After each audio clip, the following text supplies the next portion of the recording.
let's go to our first guest. Please First welcome guest, Jocelyn King to the show. Jocelyn. Jocelyn, welcome. Welcome. Welcome to Hey, the HR Jocelyn, Thanks so Morning. much welcome. for having me. Adam, great to see you again. Likewise, it's a pleasure to see you in Chicago at that big national event. Yep. What's that called again? It was the big conference in Chicago that brought together a lot of HR professionals. Nice. Yeah, whatever that's called. Jocelyn, welcome to our show. Jocelyn, if you don't know her, she's the CEO and founder of VirgilHR, which I'm sure you can tell us a little bit about. What have you been up to? Sure. Yeah. So we're a compliance platform. We help HR stay compliant with employment and labor laws at the federal, state, and local level by leveraging automation technology to eliminate the need to have to do any research because we're all on Google trying to figure out uh, what the maternity leave requirements are in California or termination and final wage requirements are in DC, and it's really time consuming. So we automate that process, eliminate the need for research, reduce the need for you to talk to lawyers, and we do that by offering a really smart chatbot where you can ask those types of questions and it analyzes what laws are applicable and kind of provides prescriptive legal guidance. And then a host of resources ranging from legal updates to being able to speak to a lawyer to our handbook builder. That sounds like Advil for compliance. It is a painkiller, that's for sure. That's amazing. I subscribe to your newsletter, and I saw today you sent out something about cannabis use at work. Do you want to share your thoughts on that? I thought that was a really interesting topic.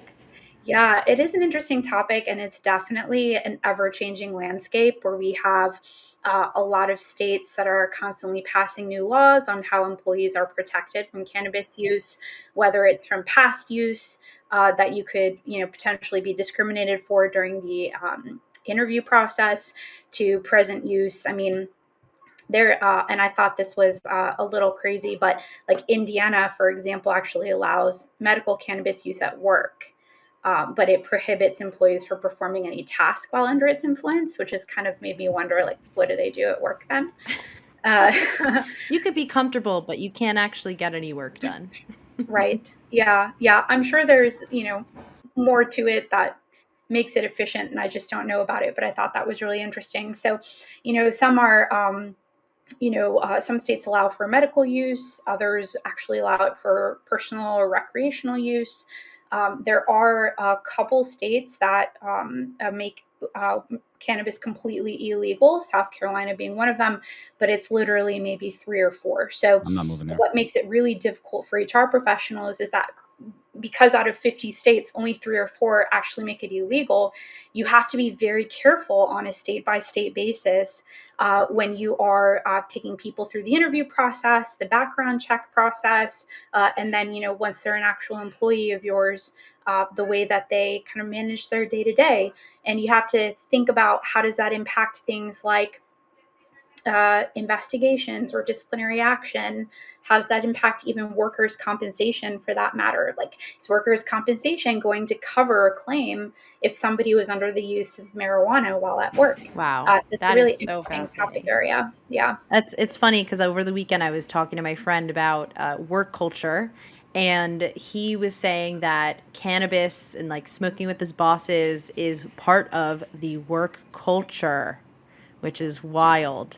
Which is in New Wow. York, where it is legal to smoke, recreationally. So I find that to be interesting. Joel, have you ever been in a culture where that's illegal and part of the culture? No, I mean I'm in Wisconsin, so it's in the Midwest, and I don't think it's legal here. But I will say, what's interesting to me is we've had plenty of work, and get-togethers or parties that alcohol is flowing freely, and people don't seem to have a problem with, cleaning up puke after the work party. It was a good party. But I know, in certain states, certain places, if you were to light up, uh, it would be frowned upon, right? Or it just wouldn't be looked on in a favorable way. That's what I always think is interesting, like this fascination with, alcohol being the center of all these social gatherings, which I think is changing now. But yeah, I don't know. What about you, Adam? This He is a has tough one. opinions.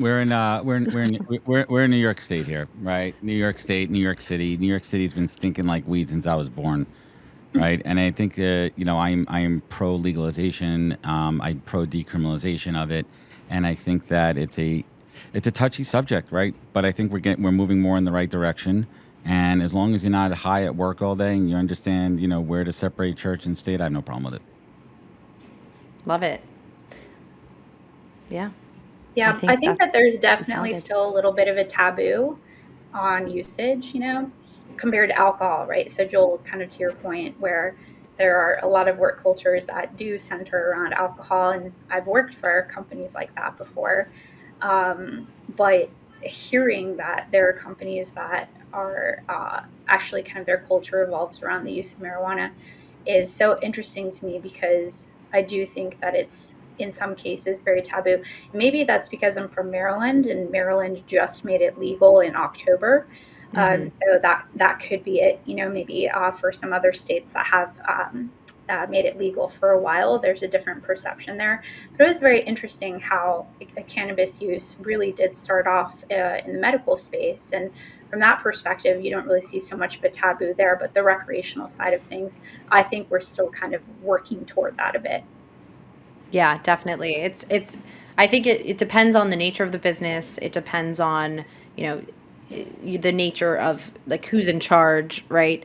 If you have sort of more lax bosses, I think they'll be fine with that kind of thing. But yeah, it definitely depends on the culture, and but it's a really interesting topic. But thank you so much for joining us. Do you have any final words on compliance for our viewers that they should know, that they should be aware of? Any like recent thing?